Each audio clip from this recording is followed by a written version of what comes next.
Hi all. ഇന്ന് നമ്മൾ മറ്റൊരു ക്ലാസ്സുമായിട്ടാണ് വന്നിരിക്കുന്നത്. ഡിഗ്രി പ്രിലിംസ് എക്സാമിന് വേണ്ടിയിട്ടാണ് നമ്മളിപ്പോൾ ക്ലാസ്സുകൾ ചെയ്തുകൊണ്ടിരിക്കുന്നത്. ഇന്ന് നമ്മൾ പ്രൊഫസർ ശ്രീധര മേനോൻ്റെ കേരള ചരിത്രം എന്ന പുസ്തകത്തിൽ പോർച്ചുഗീസ് കാലഘട്ടത്തെക്കുറിച്ച് പറഞ്ഞിട്ടുണ്ട്. അതായത് യൂറോപ്യന്മാരുടെ ആഗമനവും ഇവിടെ വന്ന അവരുടെ പ്രവർത്തനങ്ങളും കേരള ചരിത്രവുമായി ബന്ധപ്പെട്ട കാര്യങ്ങളാണ് പറഞ്ഞിരിക്കുന്നത്. അപ്പം അത് റിലേറ്റഡ് ആയിട്ടുള്ള കാര്യങ്ങൾ നമുക്ക് പഠിക്കാം. കാരണം പ്രൊഫസർ ശ്രീധര മേനോൻ്റെ കേരള ചരിത്രത്തിൽ നിന്ന് പോലും നമ്മുടെ PSC പരീക്ഷകളിൽ ക്വസ്റ്റ്യൻസ് ചോദിച്ചിട്ടുണ്ട്. അതുകൊണ്ടാണ് നമ്മൾ ഇതുകൂടി ഈ ഒരു ഭാഗം കൂടി നമുക്കൊന്ന് പറഞ്ഞു പോകാമെന്ന് കരുതിയത്. അപ്പോൾ കഴിഞ്ഞ ക്ലാസ്സുകൾ കാണാത്തവരുണ്ടെങ്കിൽ ക്ലാസ്സുകൾ കാണണം. ആ ക്ലാസ് കണ്ട് ഈ ക്ലാസ് നിങ്ങൾ കണ്ടാൽ നിങ്ങൾക്ക് കേരള ചരിത്രവും ഇന്ത്യൻ ഹിസ്റ്ററിയുമൊക്കെ പോർച്ചുഗീസുകാർ യൂറോപ്യന്മാരുടെ ആഗമനത്തെക്കുറിച്ചുള്ള ഒരു നല്ല ഐഡിയ കിട്ടും. അതുപോലെ തന്നെ നമുക്ക് ആവശ്യമായിട്ടുള്ള കാര്യങ്ങൾ അതിൽ നിന്ന് നമുക്ക് പഠിക്കാനും സാധിക്കുന്നുണ്ട്. അപ്പോൾ നമുക്ക് ക്ലാസ്സിലേക്ക് പോകാം. പോർച്ചുഗീസ് കാലഘട്ടം 1498 മെയ് മാസത്തിൽ വാസ്കോഡ് ഗാമ കോഴിക്കോട് വന്നിറങ്ങിയത് കേരള ചരിത്രത്തിലെ സംഭവബഹുലമായ ഒരു അധ്യായത്തിൻ്റെ ആരംഭമാണ്. അപ്പോൾ അവിടുന്ന് തന്നെ നമുക്ക് 3 ക്വസ്റ്റ്യൻസ് ഉണ്ട് അല്ലേ. 1498 മെയ് മാസത്തിൽ വാസ്കോഡ് ഗാമ എവിടെ വന്നു? കോഴിക്കോട് വന്നിറങ്ങി. ഇതെന്താണ്? കേരള ചരിത്രത്തിലെ സംഭവബഹുലമായ ഒരു അധ്യായത്തിൻ്റെ ആരംഭമായിരുന്നു. ഇന്ത്യയിലേക്ക് ഒരു പുതിയ വാണിജ്യ മാർഗം കണ്ടുപിടിക്കാനും പൗരസ്ത്യ ദേശങ്ങളുമായുള്ള വാണിജ്യം വികസിപ്പിക്കാനുമായിരുന്നു പോർച്ചുഗൽ രാജാവ് ഡോം മാനുവൽ വാസ്കോഡ് ഗാമയെ ഇന്ത്യയിലേക്ക് അയച്ചത്. അപ്പോൾ വാസ്കോഡ് ഗാമയെ ഇന്ത്യയിലേക്ക് അയച്ച പോർച്ചുഗൽ രാജാവാണ് മാനുവൽ രാജാവാണ്. വാണിജ്യ വികസനമായിരുന്നു പോർച്ചുഗീസുകാരുടെ അടിയന്തര ലക്ഷ്യമെങ്കിലും കാലക്രമേണ തദ്ദേശീയ രാജാക്കന്മാരെ കീഴ്മർത്തി, അതായത് അവരെ പിന്നിലാക്കി ഇന്ത്യയിൽ ഒരു സാമ്രാജ്യം സ്ഥാപിക്കാനുള്ള വലുതായ ആഗ്രഹം പോർച്ചുഗീസുകാർക്ക് ഉണ്ടാകുന്നു. സാമൂതിരി ഒരു ഭാഗത്തും കൊച്ചി രാജാവും കോലത്തിരിയും മറ്റും ചെറുകിട നാടുവാഴികളും മറുഭാഗത്തുമായി തമ്മിൽ നടന്നുകൊണ്ടിരുന്ന രൂക്ഷമായ മത്സരം ഒരു ഹ്രസ്വകാലത്തേക്കെങ്കിലും പോർച്ചുഗീസുകാരുടെ സ്വപ്നം സാക്ഷാത്കരിക്കാനുള്ള സാഹചര്യം അവർക്ക് ഒരുക്കിക്കൊടുത്തു. അതെന്താണ് പറയുന്നത്? നമ്മുടെ സാമൂതിരിമാരും കൊച്ചി രാജാവും കോലത്തിനിയും ഇവരൊക്കെ തമ്മിലുണ്ടായിരുന്ന അഭിപ്രായ വ്യത്യാസങ്ങൾ, ഈ അഭിപ്രായ വ്യത്യാസങ്ങളെ പോർച്ചുഗീസുകാർ മുതലെടുത്തു. ഇതിലൂടെ കുറച്ച് നാളത്തേക്കെങ്കിലും അവർക്ക് അവരുടെ സ്വപ്നം സാക്ഷാത്കരിക്കാൻ സാധിച്ചു. സാമൂതിരിയുടെ അധികാരത്തിന് കീഴിൽ കുഴങ്ങുകയായിരുന്ന കൊച്ചി രാജാവിന് തൻ്റെ പരമ്പരാഗതനായ ശത്രുവിനെതിരെ സുശക്തമായ ഒരു രാഷ്ട്രീയ പ്രതിരോധം പടുത്തുയർത്താൻ പോർച്ചുഗീസുകാരുടെ ആഗമനം സുവർണ അവസരം നൽകി. അപ്പോൾ സാമൂതിരിക്കെതിരെ വേണ്ട സഹായങ്ങൾ കൊച്ചി രാജാവിന് ചെയ്തു കൊടുത്തു. ആര്? പോർച്ചുഗീസുകാർ. അപ്പം എന്താണ്? അതായത് ഭിന്നിപ്പിച്ച് ഭരിക്കുക എന്ന നയം തന്നെയായിരുന്നു അവരിവിടെയും കാണിച്ചത്. കോഴിക്കോട് വെച്ച് സാമൂതിരിയിൽ നിന്നും പോർച്ചുഗീസുകാർക്ക് ലഭിച്ച സ്നേഹശൂന്യമായ സ്വീകരണവും കപ്പിത്താന്മാർക്കുണ്ടായ അസുഖകരമായ അനുഭവങ്ങളും അവരെ കൊച്ചി രാജാവിനോട് അടുപ്പിച്ചു. അപ്പോൾ കോഴിക്കോട് ചെന്നപ്പോൾ സാമൂതിരി അടുപ്പിച്ചില്ല പോർച്ചുഗീസുകാരെ. അപ്പോൾ ഇത് എങ്ങോട്ട് അടുപ്പിച്ചു? പോർച്ചുഗീസുകാരെ കൊച്ചിയിലേക്ക് അവരെ അടുപ്പിച്ചു.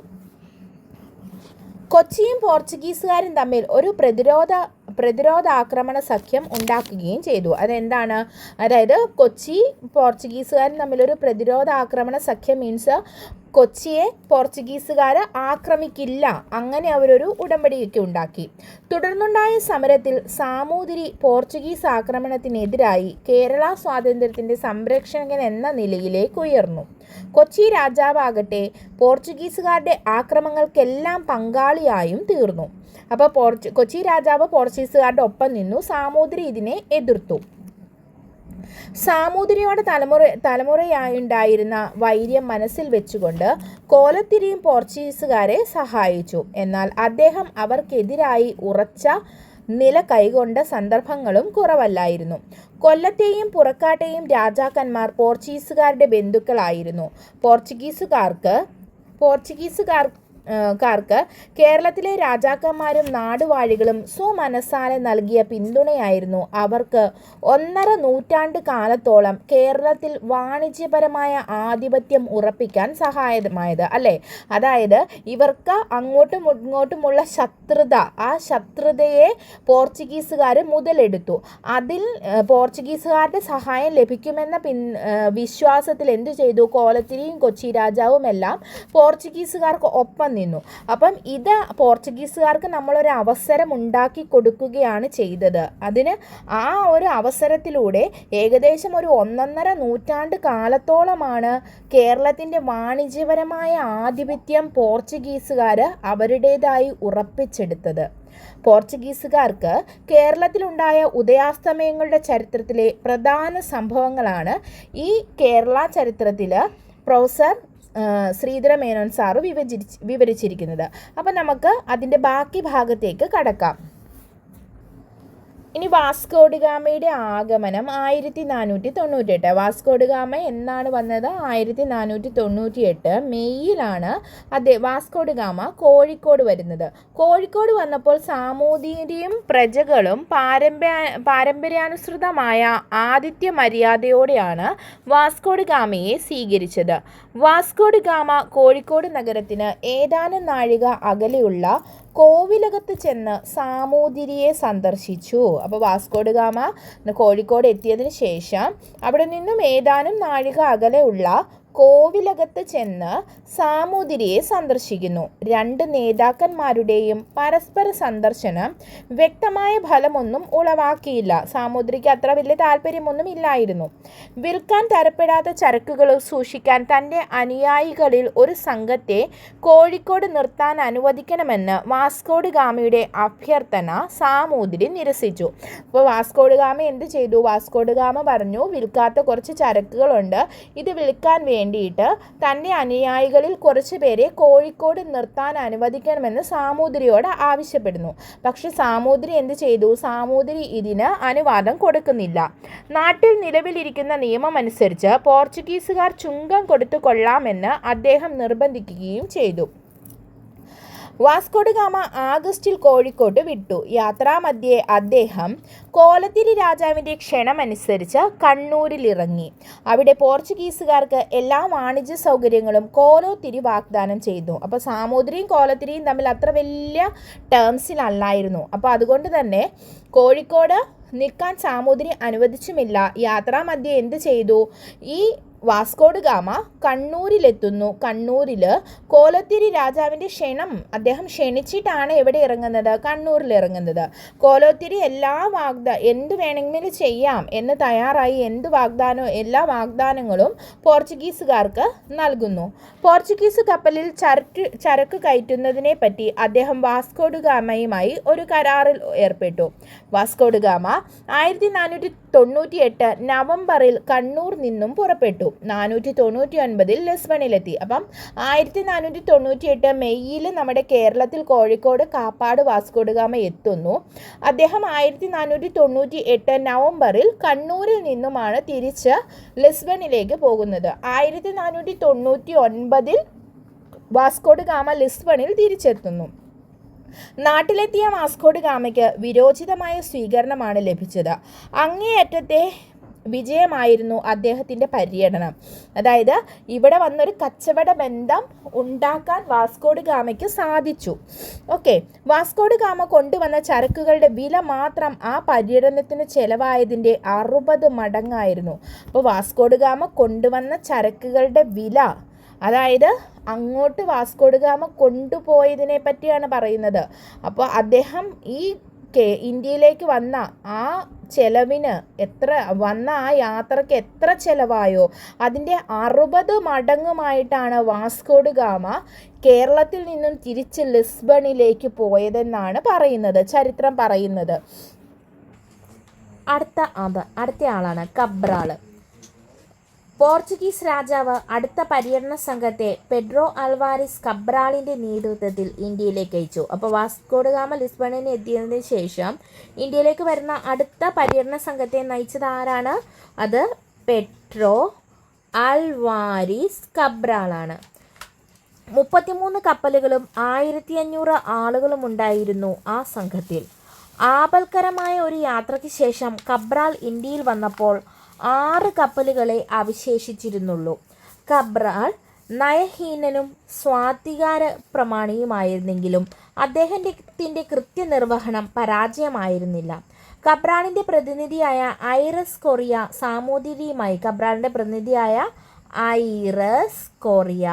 സാമൂതിരിയുമായി ഒരു ധാരണയിലെത്തുകയും തൽഫലമായി കോഴിക്കോട് ഒരു വ്യാപാരശാല നിർമ്മിക്കാനുള്ള അനുവാദം പോർച്ചുഗീസുകാർക്ക് ലഭിക്കുകയും ചെയ്തു.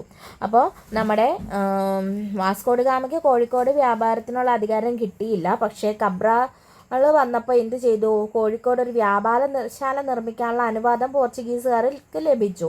എന്നാൽ കോഴിക്കോടുണ്ടായിരുന്ന അറബികളും പോർച്ചുഗീസുകാരും തമ്മിൽ നിലനിന്ന തീവ്ര മത്സരം പോർച്ചുഗീസുകാരും കോഴിക്കോടും തമ്മിലുള്ള ബന്ധുത്വത്തിൽ ഒരു പ്രതിസന്ധി ഘട്ടം സൃഷ്ടിച്ചു. അറബികളായിരുന്നു ഇവിടെ കച്ചവടം നടത്തിയിരുന്നത്. പോർച്ചുഗീസുകാരും കൂടി ഇവിടെ എത്തിയപ്പോഴത്തേക്ക് ഇവർ തമ്മിലുണ്ടായ മത്സരത്തിൻ്റെ ഫലമായിട്ട് കോഴിക്കോടുമായി ഒരു ബന്ധം സ്ഥാപിക്കുന്നതിൽ പോർച്ചുഗീസുകാർക്ക് വളരെയധികം പ്രതിസന്ധികളുണ്ടായി. കോഴിക്കോട് തുറമുഖത്തുണ്ടായിരുന്ന ഒട്ടേറെ അറബി കപ്പലുകളെ പോർച്ചുഗീസുകാർ പിടിച്ചെടുക്കുകയും കപ്പൽ ജോലിക്കാരെ കൂട്ടത്തോടെ കൊല്ലുകയും ചെയ്തു. പോർച്ചുഗീസുകാരുടെ കരുതിക്കൂട്ടിയുള്ള ഈ നീച പ്രവൃത്തി നാട്ടുകാരെ അരിശം കൊള്ളിച്ചു. കോപാകുലരായ ജനങ്ങൾ പോർച്ചുഗീസുകാരുടെ വ്യാപാരശാല നശിപ്പിക്കുകയും കരയ്ക്കുണ്ടായിരുന്ന പോർച്ചുഗീസുകാരിൽ പകുതിയിലധികം പേരെ വധിക്കുകയും ചെയ്തു. സംഭ്രാന്തനായ കബ്രാൽ കോഴിക്കോട് നിന്നും കൊച്ചിയിലേക്ക് കപ്പൽ കയറുന്നു. 1500 ഡിസംബറിലെ ക്രിസ്തുമസ് ദിനത്തിൽ കൊച്ചിയിലെത്തിയ പോർച്ചുഗീസ് കപ്പിത്താനെ കൊച്ചി രാജാവ് സന്തോഷപൂർവ്വം സ്വീകരിച്ചു. കൊച്ചിയിൽ കച്ചവടം നടത്താനുള്ള എല്ലാ സൗകര്യങ്ങളും അദ്ദേഹം പോർച്ചുഗീസുകാർക്ക് ചെയ്തു കൊടുത്തു. അപ്പോൾ നമ്മുടെ വാസ്കോ ഡ ഗാമ വന്നപ്പോഴും ഇവരെന്ത് ചെയ്തു? ഹെൽപ്പ് ചെയ്തു അല്ലേ? അതുപോലെ തന്നെ കബ്രാൾ വന്നപ്പോഴും പോർച്ചുഗീസുകാർക്ക് വേണ്ടതായ എല്ലാ സഹായ സൗകര്യങ്ങളും കൊച്ചി രാജാവ് ചെയ്തു കൊടുത്തു. അവർക്ക് കൊച്ചിയിൽ ഒരു വ്യാപാരശാല നിർമ്മിക്കാൻ അനുവാദം നൽകിക്കൊണ്ട് കൊച്ചി രാജാവ് ഒരു ഉടമ്പടിയിൽ ഏർപ്പെട്ടു. കബ്രാൾ കൊച്ചിയിലായിരിക്കുമ്പോൾ കൊല്ലത്തും കണ്ണൂരും അനുകൂലമായ വ്യവസ്ഥകളിൽ ചരക്ക് കയറ്റാനുള്ള സൗകര്യങ്ങൾ വാഗ്ദാനം ചെയ്തുകൊണ്ട് അവിടുത്തെ രാജാക്കന്മാർ അദ്ദേഹത്തെ സൗഹൃദപൂർവ്വം ക്ഷണിച്ചു. കബ്രാളിന് കൊല്ലത്തു പോകാൻ തരമായില്ലെങ്കിലും മടക്കയാത്രയിൽ കണ്ണൂരിറങ്ങി. കപ്പലുകളിൽ കുറെ കൂടി ചരക്ക് കയറ്റാൻ കോലത്തിരി രാജാവ് അദ്ദേഹത്തെ സഹായിച്ചു. കൊച്ചിയിൽ നിന്നും കണ്ണൂരേക്കുള്ള യാത്രയിൽ കബ്രാളിൻ്റെ സംഘത്തെ സാമൂതിരിയുടെ സുശക്തമായ ഒരു നാവികപ്പട തടഞ്ഞു. കബ്രാൾ ഗുരുതരമായ നഷ്ടമൊന്നുമില്ലാതെ രക്ഷപ്പെട്ടു. പൊതുവെ നോക്കിയാൽ കബ്രാളിൻ്റെ കേരള പര്യടനം പോർച്ചുഗീസുകാർക്ക് ഒരു വിജയമായിരുന്നു. ആ പര്യടനത്തിൻ്റെ ഫലമായി അവർക്ക് കൊച്ചി രാജാവിൻ്റെ ബന്ധുത്വം കേരളക്കരയിലെ തങ്ങളുടെ വാണിജ്യപരവും രാഷ്ട്രീയവുമായ താൽപ്പര്യങ്ങൾ സംരക്ഷിക്കാനും സഹായകമാകും വിധമായിരുന്നു. ഒരു നല്ല തുറമുഖം പ്രയോജനപ്പെടുത്താനുള്ള സൗകര്യവും ലഭിച്ചു. കബ്രാൾ നാട്ടിൽ തിരിച്ചെത്തുന്നതിന് മുമ്പ് തന്നെ ജാവോ ഡ നോവയുടെ നേതൃത്വത്തിൽ മൂന്നാമതൊരു പര്യടന സംഘം ഇന്ത്യയിലേക്ക് തിരിച്ചു. അപ്പോൾ മൂന്നാമത് വന്ന പര്യടന സംഘത്തെ നയിച്ചതാണ് ജാവോ ഡ നോവ. മൂന്നാമത് വന്ന പര്യടന സംഘത്തെ നയിച്ചത് ആരാണ്? ജാവോ ഡ നോവ. നോവയ്ക്ക് സാമൂതിരിയുടെ ശത്രുഭാവത്തെക്കുറിച്ച് നേരത്തെ അറിയാമായിരുന്നതുകൊണ്ട് അദ്ദേഹം കോഴിക്കോട് ഇറങ്ങാതെ കൊച്ചിയിലും കണ്ണൂരും മാത്രമേ കപ്പലടുപ്പിച്ചുള്ളൂ. ചരക്ക് കയറ്റുന്നതിൽ അവിടങ്ങളിലെ രാജാക്കന്മാർ എല്ലാ സഹായങ്ങളും ചെയ്തു കൊടുത്തു. അടുത്തത് വാസ്കോ ഡ ഗാമയുടെ രണ്ടാമത്തെ വരവ്. അപ്പോൾ വാസ്കോ ഡ ഗാമ 1498 ആദ്യമായിട്ട് വന്നു. 1499 അദ്ദേഹം ലിസ്ബണിലേക്ക് തിരിച്ചുപോയി. അതിനുശേഷം കബ്രാളും ജാവോ ഡ നോവയും ഒക്കെ എത്തിയെങ്കിലും വാസ്കോ ഡ ഗാമ വീണ്ടും ഇന്ത്യയിലേക്ക് തിരിച്ചു വന്നു. വാസ്കോ ഡ ഗാമയുടെ രണ്ടാമത്തെ വരവിനെ കുറിച്ചാണ് അടുത്തത് നമ്മൾ പറയുന്നത്. സാമൂതിരിക്ക് പോർച്ചുഗീസുകാരോടുണ്ടായ വിരോധത്തെക്കുറിച്ചും കോഴിക്കോടിൻ്റെ കപ്പൽപ്പടയെ എതിരിടുന്നതിൽ കബ്രാളിനുണ്ടായ പരാജയത്തെക്കുറിച്ചും വിവരം ലഭിക്കുകയാൽ ക്ഷുബ്ധനായ ഡോ മാനുവൽ 15 കപ്പലുകളും 800 ആളുകളുമുള്ള മറ്റൊരു സംഘത്തെ വാസ്കോ ഡ ഗാമയുടെ തന്നെ നേതൃത്വത്തിൽ 1502 ഫെബ്രുവരിയിൽ ഇന്ത്യയിലേക്ക് അയച്ചു. വാസ്കോ ഡ ഗാമയുടെ കപ്പലുകൾ ഇപ്രാവശ്യം അഞ്ചി ദ്വീപിലാണ് അടുത്തത്. അപ്പം രണ്ടാമത് വാസ്കോ ഡ ഗാമ എത്തിയപ്പോൾ കപ്പലടുപ്പിച്ചത് എവിടെയാണ്? അഞ്ചി ദ്വീപിലാണ് കേട്ടോ, 1502. 1502 ഫെബ്രുവരിയിൽ ഇന്ത്യയിലേക്ക് അയച്ചു. അപ്പോൾ രണ്ടാമത് അദ്ദേഹം വരാനുണ്ടായ കാരണമെന്ന് പറയുന്നത് സാമൂതിരിക്ക് പോർച്ചുഗീസുകാരുണ്ടായ വിരോധവും അതുപോലെ തന്നെ കോഴിക്കോടിൻ്റെ കപ്പൽപ്പടയെ നേരിടുന്നതിൽ കബ്രാൾ പരാജയപ്പെട്ടതും കാരണമായി. ഇതിൽ ക്ഷുബ്ധനായ പ്രകോപിതനായ അല്ലെങ്കിൽ ഡോ മാനുവൽ രാജാവ് വീണ്ടും 15 കപ്പലുകളും 800 ആളുകളുമുള്ള ഒരു സംഘത്തെ വാസ്കോഡഗാമയുടെ നേതൃത്വത്തിൽ 1502 ഫെബ്രുവരിയിൽ വീണ്ടും ഇന്ത്യയിലേക്ക് അയക്കുന്നു. വാസ്കോഡഗാമയുടെ കപ്പലുകൾ ഇപ്രാവശ്യം അഞ്ചി ദ്വീപിലാണ് അടുത്തത്. എന്നിട്ട് ഇന്ത്യൻ സമുദ്രത്തിൽ അവരുടെ കണ്ണിൽപ്പെട്ട എല്ലാ അറബി കപ്പലുകളെയും പിടിച്ചെടുക്കാൻ തുടങ്ങി. വാസ്കോഡഗാമ കണ്ണൂർ സന്ദർശിച്ചപ്പോൾ കോലത്തിരി അദ്ദേഹത്തെ ആദരപൂർവ്വമാണ് സ്വീകരിച്ചത്. കൊച്ചിയിലെ വിലയ്ക്ക് കുരുമുളകും മറ്റ് ചരക്കുകളും കണ്ണൂർ തുറമുഖത്തും പോർച്ചുഗീസുകാർക്ക് വിറ്റുകൊള്ളാമെന്ന് അദ്ദേഹം സമ്മതിക്കുകയുണ്ടായി. അനന്തരം വാസ്കോഡഗാമ കോഴിക്കോട്ടേക്ക് യാത്ര തിരിച്ചു. അദ്ദേഹം സാമൂതിരിയെ സന്ദർശിച്ച് കോഴിക്കോട് നഗരത്തിൽ നിന്ന് എല്ലാ മുസ്ലിങ്ങളെയും പറഞ്ഞയക്കണമെന്ന് ആവശ്യപ്പെടുന്നു. അതായത് അറബികളെ പറഞ്ഞയക്കണമെന്ന് ആവശ്യപ്പെടുന്നു. സ്വാഭാവികമായും സാമൂതിരി അത് നിരസിച്ചു. തുടർന്ന് പോർച്ചുഗീസുകാർ കോഴിക്കോട് നഗരം ആക്രമിക്കുകയാണ് ഉണ്ടായത്. അപ്പം പോർച്ചുഗീസുകാരുടെ ആവശ്യങ്ങൾ, വാസ്കോഡഗാമയുടെ ആവശ്യങ്ങൾ സാമൂതിരി പൂർണ്ണമായും നിരസിച്ചതിനെ തുടർന്ന് നമ്മുടെ പോർച്ചുഗീസുകാർ കോഴിക്കോട് നഗരത്തെ ആക്രമിക്കുന്നു. തുറമുഖത്ത് കിടന്നിരുന്ന അരിക്കപ്പലുകൾ അവർ പിടിച്ചെടുക്കുകയും കപ്പൽ ജോലിക്കാരുടെ കൈയും കാതും മൂക്കും ഛേദിച്ച് അവരോട് മൃഗീയമായി പെരുമാറുകയും ചെയ്തു. അതിനുശേഷം വാസ്കോഡഗാമ കൊച്ചിയിലേക്ക് പോകുന്നു. അദ്ദേഹം ഒരു പൊന്നിൻ കിരീടം ഉൾപ്പെടെ വളരെ വിലപിടിപ്പുള്ള പാരിതോഷികങ്ങൾ നൽകി കൊച്ചി രാജാവിനെ പ്രീണിപ്പിക്കുകയും രാജാവിന് അവമാനകരമായ ഒരു ഉടമ്പടിയിൽ അദ്ദേഹത്തെ കൊണ്ട് ഒപ്പുവെപ്പിക്കുകയും ചെയ്തു. അപ്പോൾ കൊച്ചി രാജാവിനെ പോർച്ചുഗീസുകാർ എന്ത് ചെയ്തു? വാസ്കോഡഗാമയുടെ നേതൃത്വത്തിൽ അവർ പ്രീതിപ്പെടുത്തിക്കൊണ്ടിരുന്നു. പോർച്ചുഗീസ് കപ്പിത്താനും കൊച്ചി രാജാവും നിശ്ചയിക്കുന്ന വിലയ്ക്ക് പൊതുജനങ്ങൾ പോർച്ചുഗീസുകാർക്ക് കൊടുത്തുകൊള്ളാമെന്നായിരുന്നു ഉടമ്പടിയിലെ വ്യവസ്ഥ. അപ്പം കുരുമുളകും ഏലവും മറ്റ് ചരക്കുകളെല്ലാം പോർച്ചുഗീസ് കപ്പിത്താനും കൊച്ചി രാജാവും നിശ്ചയിക്കുന്ന വിലയ്ക്ക് സാധാരണ ജനങ്ങൾ പോർച്ചുഗീസുകാർക്ക് കൊടുത്തുകൊള്ളാം എന്നൊരു വ്യവസ്ഥ കൊച്ചി രാജാവും പോർച്ചുഗീസുകാരും തമ്മിൽ ഉണ്ടാക്കുന്നു.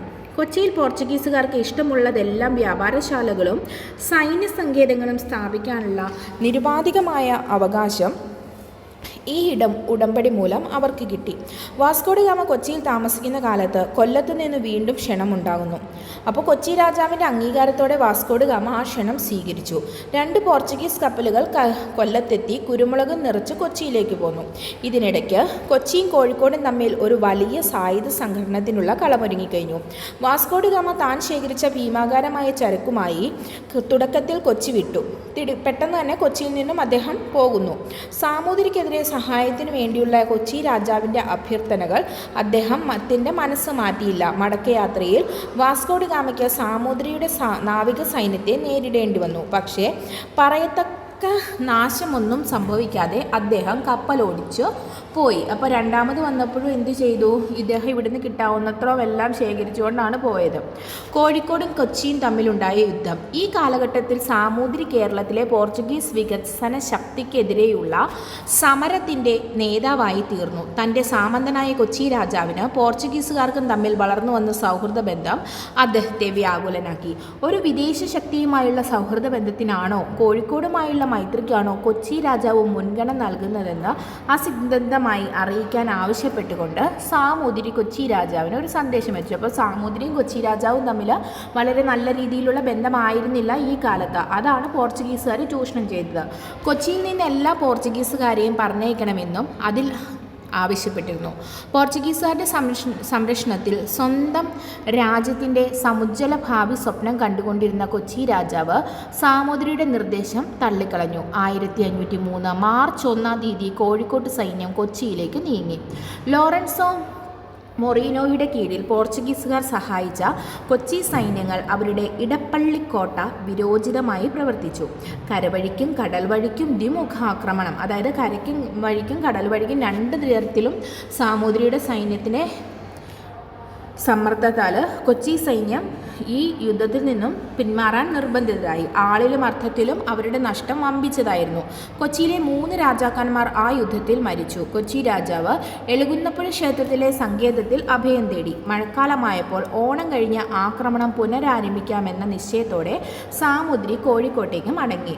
സുശക്തമായ ഒരു സൈന്യ വിഭാഗത്തെ കൊച്ചിയിൽ നിർത്തിയിട്ടാണ് സാമൂതിരി കോഴിക്കോട്ടേക്ക് പോയത്. 1503 സെപ്റ്റംബറിൽ ഫ്രാൻസിസ്കോ അൽബുക്കറക്കിൻ്റെ കീഴിൽ ഒരു പോർച്ചുഗീസ് നാവിക സംഘം കൊച്ചിയിലെത്തി. അപ്പം അൽബുക്കറക്കിൻ്റെ നേതൃത്വത്തിൽ 1503 സെപ്റ്റംബറിൽ ഫ്രാൻസിസ്കോ അൽബുക്കറക്കിൻ്റെ നേതൃത്വത്തിലാണ് പോർച്ചുഗീസ് നാവിക സംഘം കൊച്ചിയിലെത്തുന്നത്. അത് ഡോട്ടോ പച്ചിക്കോവിൻ്റെ കപ്പലുമായി വൈപ്പിൻ കരയിൽ വെച്ച് സന്ധിച്ചു. അവിടെ വളയപ്പെട്ടിരുന്ന കൊച്ചി സൈന്യം ഈ പോഷകസേനയെ സ്വാഗതം ചെയ്തു. അതായത് ഇവരെ രക്ഷിക്കുമെന്ന് ഇവർ വിശ്വസിച്ചു. കൊച്ചിയിൽ താവളമടിച്ചിരുന്ന കോഴിക്കോട് സൈന്യം അത് കണ്ട് അമ്പരന്ന് പിൻവാങ്ങി. പോർച്ചുഗീസുകാർ വിജയപൂർവ്വം കൊച്ചി രാജാവിനെ കൊച്ചിയിൽ കൊണ്ടുവന്ന് സിംഹാസനത്തിൽ പുനഃപ്രതിഷ്ഠിച്ചു. അപ്പം സാമൂതിരിയുമായുള്ള യുദ്ധത്തിൽ പരാജയപ്പെട്ട് കൊച്ചി രാജാവ് നിൽക്കുകയായിരുന്നു. ഫ്രാൻസിസ് ഡി അൽമേഡയുടെ നേതൃത്വത്തിലുള്ള പോർച്ചുഗീസുകാരെ കണ്ട് നമ്മുടെ സാമൂതിരിയുടെ സൈന്യം ഭയന്ന് അവിടുന്ന് പിന്മാറുന്നു. പോർച്ചുഗീസുകാർ എന്ത് ചെയ്തു? കൊച്ചി രാജാവിനെ വീണ്ടും സിംഹാസനത്തിൽ പ്രതിഷ്ഠിച്ചു. പോർച്ചുഗീസ് പട്ടാളം വിജയലഹരിയിൽ ഇടപ്പള്ളി രാജാവിൻ്റെ ദേശങ്ങൾ കൊള്ളയടിക്കുകയും ഒട്ടേറെ ഗ്രാമങ്ങൾ കൊള്ളിവെക്കുകയും, അതായത് തീ വയ്ക്കുകയും നിരായുധരായ സാമാന്യ ജനങ്ങളെ കണ്ടമാനം കൊന്നൊടുക്കുകയും ചെയ്തു. കൃതജ്ഞതാബദ്ധനായ കൊച്ചി രാജാവ്, അതായത് കൊച്ചി രാജാവിന് അദ്ദേഹത്തിൻ്റെ സിംഹാസനം തിരിച്ചു നൽകിയത് പോർച്ചുഗീസുകാരായിരുന്നു. അതുതന്നെ അവരോട് നന്ദി കാണിക്കാൻ കൊച്ചി രാജാവ് പോർച്ചുഗീസുകാർക്ക് അവിടെ വ്യാപാരശാലയുടെ സംരക്ഷണത്തിന് കൊച്ചിയിൽ ഒരു കോട്ട കെട്ടാൻ അനുമതി നൽകുന്നു.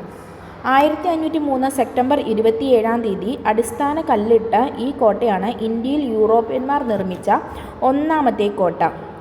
അപ്പോൾ നമ്മുടെ കൊച്ചി രാജാവിൻ്റെ അനുവാദത്തോടെ 1503 സെപ്റ്റംബർ 27 യൂറോപ്യന്മാർ ഇന്ത്യയിൽ ആദ്യമായിട്ടൊരു കോട്ട പണിയാനായിട്ട് തറക്കല്ലിടുന്നു. അപ്പം ഒന്നാമത്തെ കോട്ട യൂറോപ്യന്മാർ ഇന്ത്യയിൽ ആദ്യമായി നിർമ്മിച്ച ഒരു കോട്ട എവിടെയാണ്? അത് നമ്മുടെ കൊച്ചിയിലാണ്. പോർച്ചുഗീസ് രാജാവിൻ്റെ ബഹുമതിക്ക് വേണ്ടിയിട്ട് മാനുവൽ കോട്ട എന്നാണ് അതിന് പേരിട്ടത്. അപ്പം ഇന്ത്യയിൽ യൂറോപ്യന്മാർ നിർമ്മിച്ച ആദ്യ കോട്ടയാണ് മാനുവൽ കോട്ട. എവിടെയാണ്? കൊച്ചിയിൽ 1503.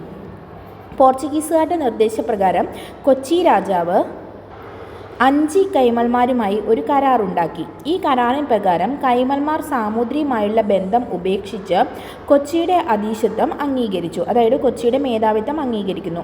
സാമൂതിരി കൊച്ചി രാജാവിനോടും അദ്ദേഹത്തിൻ്റെ പോർച്ചുഗീസ് ബന്ധുക്കളോടും യുദ്ധം ചെയ്യാൻ തിരക്കിട്ട് സജ്ജീകരണങ്ങൾ നടത്തുകയായിരുന്നു. പച്ചിക്കോ 150 പോർച്ചുഗീസ് ഭടന്മാരെ 300 നാടൻ പടയാളികളുമൊത്ത് കൊച്ചിയുടെ പ്രതിരോധത്തിന് സന്നദ്ധനായി. സാമൂതിരി മുസ്ലിം വ്യാപാരികളുടെ സഹായത്തോടെ കൊച്ചിയിലെ അരിയുടെ ഇറക്കുമതി നിശേഷം തടഞ്ഞ് അവരെ പട്ടിണിക്കിട്ട് കീഴ്പ്പെടുത്തുവാൻ ശ്രമിച്ചു. അതും ഫലിച്ചില്ല. അങ്ങനെ വന്നപ്പോൾ അദ്ദേഹം 1504 വൻതോതിൽ പടനീക്കത്തിന് തയ്യാറായി. 4000 നാവികന്മാരുടെ കീഴിൽ പ്രവർത്തിക്കുന്ന 250 കപ്പലുകളും ഏറാൾപ്പാടിൻ്റെയും ഇടപ്പള്ളി രാജാവിൻ്റെയും കീഴിൽ 60,000 പേരടങ്ങുന്ന കാലാൾപ്പടയും അദ്ദേഹത്തിനുണ്ടായിരുന്നു. കുമ്പളത്ത് നിന്നും പള്ളുരുത്തിയിലേക്കുള്ള കടത്തുകടന്ന് കൊച്ചിയെ ആക്രമിക്കാനുള്ള സാമൂതിരിയുടെ ശ്രമം പച്ചിക്കോവിൻ്റെ സന്ദർഭോചിതമായ പ്രവർത്തനം കൊണ്ട് സഫലമായില്ല. കോഴിക്കോട്ട് സൈന്യത്തിൽ പടവെട്ടി 19,000 പേരും വിഷൂചിക പിടിപെട്ട്, അതായത് അസുഖം പിടിപെട്ടും 13,000 പേരും മരിച്ചു. 5 മാസം നീണ്ടുനിന്ന ദീർഘമായ ഒരാക്രമണത്തിന് ശേഷം പിൻവാങ്ങാൻ സാമൂതിരി നിർബന്ധിതനായി. കൊച്ചിയിൽ അനുഭവപ്പെട്ട നാശം അദ്ദേഹത്തിന് കൊടുങ്ങല്ലൂരുമുണ്ടായി. 1504 പോർച്ചുഗീസുകാർ സാമൂതിരിയുടെ കയ്യിൽ നിന്നും കൊടുങ്ങല്ലൂർ നഗരം പിടിച്ചെടുത്തു. അതിനു ചുറ്റും കോട്ടമതിൽ കെട്ടി. കൊടുങ്ങല്ലൂർ രാജാവ് കോഴിക്കോടുമായുള്ള ബന്ധം അവസാനിപ്പിച്ച് പോർച്ചുഗീസുകാരുടെ സംരക്ഷണം സ്വീകരിച്ചു. പോർച്ചുഗീസുകാർ കൊടുങ്ങല്ലൂർ പിടിച്ചതോടെ അവർ കേരളത്തിലെ ഒന്നാമത്തെ യുദ്ധപരമ്പരയിൽ വിജയം നേടുകയാണ് ചെയ്തത്. അവരുടെ വാണിജ്യ താൽപ്പര്യങ്ങൾ ഇപ്പോൾ കൊച്ചിയിലും കൊടുങ്ങല്ലൂരും ദൃഢമായി ഉറപ്പിക്കപ്പെട്ടു. അടുത്തതാണ് അൽമേഡ. ഈ ഘട്ടത്തിൽ പൗരസ്ത്യദേശങ്ങളിലെ പോർച്ചുഗീസ് താൽപ്പര്യങ്ങളുടെ ഭദ്രതയ്ക്ക് വേണ്ടി പരിപൂർണ അധികാരമുള്ള ഒരു രാജപ്രതിനിധിയെ നിയമിക്കാൻ പോർച്ചുഗീസ് രാജാവ് തീരുമാനിച്ചു. കിഴക്കൻ ദേശങ്ങളെ പോർച്ചുഗീസ് പ്രദേശങ്ങളുടെ ആദ്യത്തെ രാജപ്രതിനിധിയായി 1505 ഫ്രാൻസിസ്കോ അൽമേഡ നിയമിതനായി. അപ്പം അടുത്തതായിട്ട് വന്നതാണ് 1505 ഫ്രാൻസിസ്കോ അൽമേഡ. ഹഞ്ചി ദ്വീപ്, കണ്ണൂർ, മലാക്ക, കൊച്ചി എന്നിവിടങ്ങളിൽ കോട്ടകൾ ബലപ്പെടുത്തുകയും പുതിയ കോട്ടകൾ നിർമ്മിക്കുകയുമായിരുന്നു ഇദ്ദേഹത്തിൻ്റെ പ്രധാന പരിപാടി. അപ്പം കൂടുതൽ കോട്ടകൾ നിർമ്മിച്ചത് ആരാണ്? അൽമേഡയാണ് കേട്ടോ. കണ്ണൂർ കോട്ടയ്ക്ക് സെൻറ്റ് ആഞ്ചലോ കോട്ട എന്ന് പേരിട്ടു. അപ്പോൾ അദ്ദേഹം അൽമേഡ കണ്ണൂർ കോട്ടയ്ക്ക് എന്താ പേരിട്ടെ? സെൻറ്റ് ആഞ്ചലോ കോട്ട. സെൻറ്റ് ആഞ്ചലോ കോട്ട എവിടെയാണ്? കണ്ണൂർ. കേരളത്തിലെ പോർച്ചുഗീസ് അധിനിവേശ പ്രദേശങ്ങളുടെ പ്രബലീകരണം സാമൂതിരിയെ അസ്വസ്ഥനാക്കി. അദ്ദേഹം തുർക്കികളുടെയും അറബികളുടെയും നേതൃത്വത്തിൽ 200 കപ്പലുകളടങ്ങുന്ന ഒരു നാവിക സൈന്യത്തെ പോർച്ചുഗീസുകാർക്കെതിരായി യുദ്ധത്തിനയച്ചു. അൽമേഡയുടെ മകൻ ലോറൻസോ 1506 മാർച്ച് 10 കണ്ണൂരിനടുത്തു വെച്ച് സാമൂതിരിയുടെ നാവിക സൈന്യവുമായി ഏറ്റുമുട്ടുകയും അവർക്ക് വമ്പിച്ച നാശമുണ്ടാക്കുകയും ചെയ്തു. ഈ സന്ദർഭത്തിൽ കേരളത്തിലെ പോർച്ചുഗീസ് നയത്തിൻ്റെ യഥാർത്ഥ ലക്ഷ്യങ്ങളെക്കുറിച്ച് സാമൂതിരി കോലത്തിരിയെ പറഞ്ഞു ബോധ്യമാക്കി. കണ്ണൂരെ മുസ്ലിം വ്യാപാരികളോട് മര്യാദയോടെ പെരുമാറണമെന്ന നിർദ്ദേശം പോർച്ചുഗീസുകാർ പലപ്പോഴും ലംഘിക്കാറുണ്ടായിരുന്നതുകൊണ്ട് നേരത്തെ തന്നെ അഭിപ്രായങ്ങൾ പോർച്ചുഗീസുകാർക്കെതിരായി ഒരു സംയുക്ത സമരത്തിന് സന്നദ്ധരാവുകയും ചെയ്തു. അദ്ദേഹത്തിൻ്റെ സൈന്യങ്ങൾ സെൻറ്റ് ആഞ്ചലോ കോട്ട വളഞ്ഞു. ഈ ഉപരോധം 4 മാസം നീണ്ടുനിന്നു. പോർച്ചുഗീസ് പട്ടാളത്തിന് വളരെ ബുദ്ധിമുട്ടുകളുണ്ടായി. 11 കപ്പലുകളും 300 നാവികരുമുള്ള ഒരു പോർച്ചുഗീസ് സൈന്യം കുൻഹയുടെ നേതൃത്വത്തിൽ യൂറോപ്പിൽ നിന്ന് വന്നതോടെ കോട്ടയുടെ ഉപരോധം തകർക്കപ്പെട്ടു. കോലത്തിരി സമാധാനത്തിന് അപേക്ഷിക്കുകയും പോർച്ചുഗീസുകാർക്ക് അനുകൂലമായ വ്യവസ്ഥകൾ അംഗീകരിക്കുകയും ചെയ്തു. അനന്തരം പോർച്ചുഗീസുകാരുടെ ശ്രദ്ധ സാമൂതിരിയുടെ നാവിക സൈന്യത്തിൻ്റെ നേർക്കാണ് തിരിഞ്ഞത്. അവർ നടുക്കടലിൽ വെച്ച് അതിനെ തകർത്തു. ഇതിനിടയിൽ കോഴിക്കോടെ മുസ്ലിം കച്ചവടക്കാരുടെ അഭ്യർത്ഥനയനുസരിച്ച് 1508 മിർ ഹുസൈൻ്റെ നേതൃത്വത്തിൽ ഈജിപ്തിൽ നിന്നും ഒരു നാവികപ്പട അറബിക്കടലിലെത്തി. ചൗളിനടുത്ത് വെച്ച് നടന്ന യുദ്ധത്തിൽ പോർച്ചുഗീസുകാരെ തോൽപ്പിച്ചു. അവരുടെ സമുദ്ര മേധാവിത്വം തൽക്കാലം നഷ്ടമായി. ഏതായാലും 1509 പോർച്ചുഗീസുകാർ പകരം വീട്ടി. അവർ ഈജിപ്തുകാരുടെയും സാമൂതിരിയുടെയും സംയുക്ത നാവിക സൈന്യങ്ങളെ ആക്രമിച്ചതിൻ്റെ ഫലമായി ഈജിപ്തുകാർ ഈ രംഗത്ത് നിന്നും പിന്മാറുന്നു. അങ്ങനെ ഇന്ത്യൻ കടലിൻ്റെ ആധിപത്യം വീണ്ടും പോർച്ചുഗീസുകാർക്കായി. 1509 അൽമേഡ ഇന്ത്യ വിട്ടു പോകുന്നു. ആ സ്ഥാനത്തേക്ക് അൽഫോൺസ് ഡി അൽബുക്കർക്ക് വീണ്ടും അവരോധനാകുന്നു. ഇനി അൽബുക്കർക്കിൻ്റെ കാലഘട്ടമാണ്. മുൻഗാമികളെ പോലെ സമുദ്രത്തിൽ ആധിപത്യമുറപ്പിച്ച പോർച്ചുഗീസുകാരുടെ വാണിജ്യം ഭദ്രമാക്കുക മാത്രമായിരുന്നില്ല അൽബുക്കർക്കിൻ്റെ ലക്ഷ്യം. നാടുകൾ വെട്ടിപ്പിടിച്ചും നയതന്ത്രം കൊണ്ട് കീഴടക്കിയും ഇന്ത്യയിൽ ഒരു പോർച്ചുഗീസ് സാമ്രാജ്യം സ്ഥാപിക്കാനായിരുന്നു അൽബുക്കർക്കിൻ്റെ പുറപ്പാട്. കോഴിക്കോട് നഗരം ആക്രമിച്ചതായിരുന്നു അൽബുക്കർക്കിൻ്റെ ആദ്യകാല പ്രവർത്തനങ്ങളിൽ എടുത്തു പറയേണ്ടതായിട്ടുള്ള ഒന്ന്. പോർച്ചുഗലിൽ നിന്നും മാർഷൽ കുട്ടിൻഹോവിൻ്റെ നേതൃത്വത്തിൽ ഇന്ത്യയിൽ ആയിടെ വന്നു ചേർന്ന നാവിക സൈന്യത്തെയായിരുന്നു അതിന് അദ്ദേഹം നിയോഗിച്ചത്. കോഴിക്കോടിൻ്റെ ശക്തിയെ നശിപ്പിക്കണമെന്ന് പ്രത്യേകം നിർദ്ദേശിക്കുകയും ചെയ്തു.